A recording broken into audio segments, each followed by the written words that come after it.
This is the start of the kind of a start of a new project. Project Pile of Parts, because it came to Yeah. us in a pile of parts. So this is a BMW E30 LS swap project that somebody brought to us in this state. In this exact perfect state. You might be looking at this and thinking, that looks like a completed LS swap-ish, except for all the wires. But it literally, the only thing that's been done on it is the motor mounts. Our interior is completely gutted.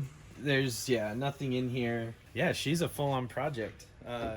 Does it have driveline hooked up?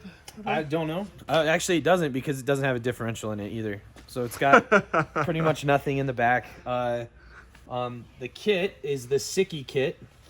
Which is a really nice kit. Yes, the company's name is Sikky. The headers are amazing. You can see the billet motor mounts with the Polyurethane mounts. And then you've got the oil pan down there. You've got that Sikky kit fully bolted in there.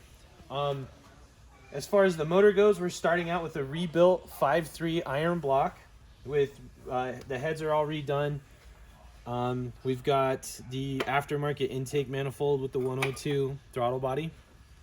We've got new alternator, new power steering pump, new water pump, and I think we might have a new crank pulley. If you're kind of getting the gist of how we're moving along through this, there's a lot of money. There's a lot of money in parts. I mean, this wiring harness is about $1,000. That Sikky kit's like $3,500. All the new accessories, all the new rebuilt motor. I mean, we're off to a good start as far as parts go. It just needs a little bit of love to get it the rest of the way. It needs a lot of bit of love. So this car came to us with a couple of purposes. Obviously, purpose number one, get the motor running. And then purpose number two would be the roll cage. We're going to be doing some front bash bars, taking off these bumpers. Front and rear bash bars, roll cage, get the motor running. So we've got the best engine swap kit. We've got the best engine harness. We've got... I mean, I like to, not to brag too much, but we do the best roll cages, so we're already got that covered. We've got brand new components for our brakes, brand new components for suspension. So I guess there is a bright side to all this, that we've got the pile of parts that we do have is very healthy. I'm not a doctor, but I think it's healthy. So now, our main focus for today is going to be installing that roll cage. We're gonna have Derek do that while we just basically figure out what the plan of attack is gonna be on the rest of this.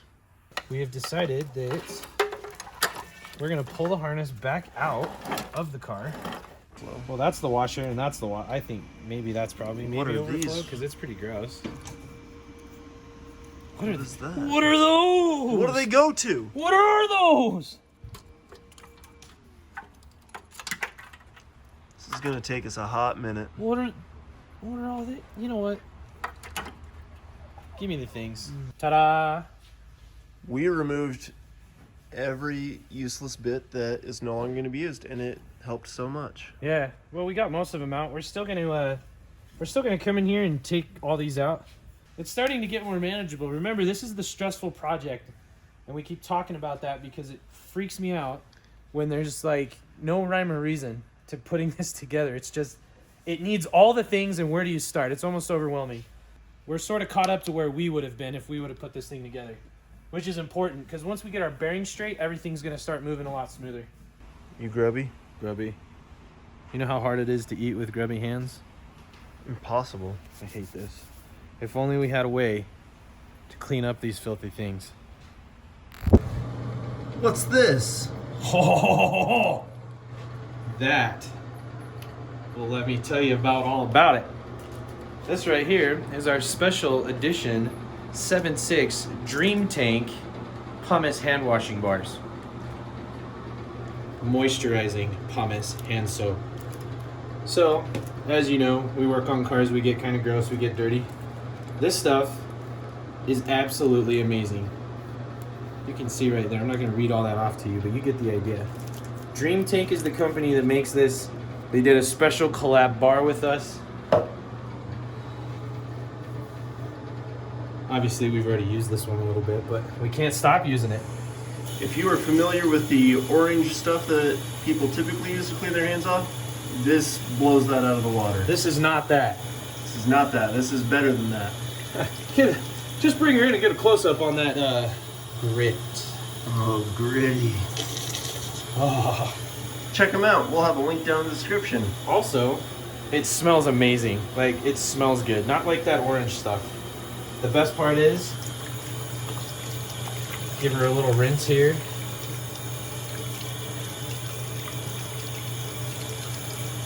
Clean mittens. I can't even believe how good it is. Can I get another 5 beef soft tacos with no lettuce? Okay. We want.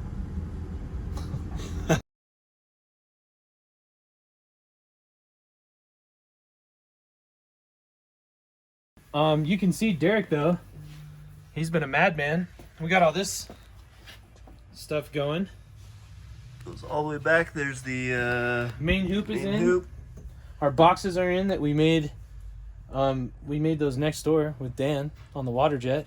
You can see Derek's getting started on the plates for the down bars that are going to go down to there. Right onto that wheel well. Yep, one back here and one right there. So really, he's got his door bars in too, so you can see how nice and tight those are. Good job, Derek. So next on the roll cage, we're going to be adding a sill bar that's going to go across here. It's going to tie in our 2 main hoops. We're going to be adding in 2 door bars that go from here to here. On each side. Yep.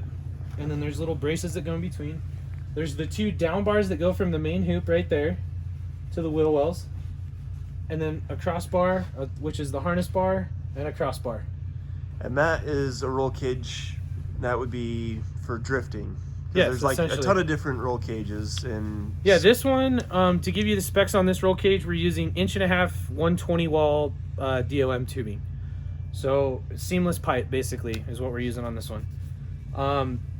And that's really all we need for drift cars. If we were going to be doing this, if this was actually going to be like an FD car or something like that, we would be adding extra bars in, but your basic tandem cage, that's really all anybody ever needs. So is that the simplest of the cages to do? no, we could show you though. Here, come over here and I'll show you a simpler one. So, give you an idea. This would be more of a simple cage. We call these tandem cages. So you can see the same similar structure. We got our boxes. This one's a little farther along, so it's welded. We got our main hoop right here, our diagonal bar that goes across the driver's head, and then there will be a harness bar that goes right through here.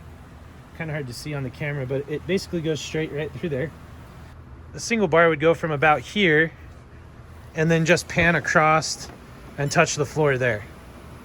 So without the one that comes down here and then follows the A pillar. Yep. So that's a full cage. The one when it comes like on the BMW we're doing right now. And on this BMW, it's just getting like that. So the bar would go from right there, just imagine a line, down to right there. It's like half a door bar, half a pillar. This is kind of one that's easy to tell like what's going on. That's that harness bar that we keep talking about. Yep. So there's the diagonal bar. There's your harness bar. These are the down tubes that we talk about. Lots of vocab words here. This here's the chongus, and that's the changus. And when you put them together, roll cage. Roll cage. Okay.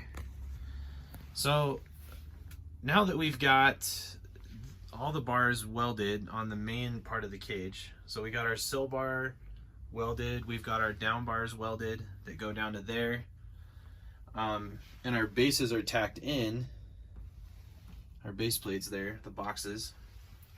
In the front, because of the limited foot space, we're actually not going to build a box to put that bar on. So what we do to weld the tops, because obviously you can't reach up here to do the tops, we're actually going to pull the whole cage assembly. This whole piece slides forward.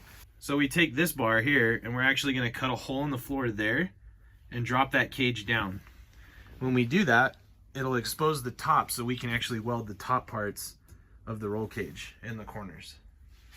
And then, because we're plating it, it doesn't matter. So we just lift the cage back up, put it in place, throw some throw some welds down right there, and then we'll just weld the cage to the plate. So here we go. Now we can kind of show you what we're working with here. Now you can see the tops of our bars here. We've got that off the box. And then that's our hole that we cut through the bottom of the floor. Now remember, it's okay to cut the hole because we are gonna weld a plate all the way through this. So we weld the top of the cage. Look at those nice copes. Good job, Derek. Yeah. So we'll weld the tops. Everything will be welded here. And then we'll actually lift the cage back up, put it in place, and then slide plates right there and weld them in.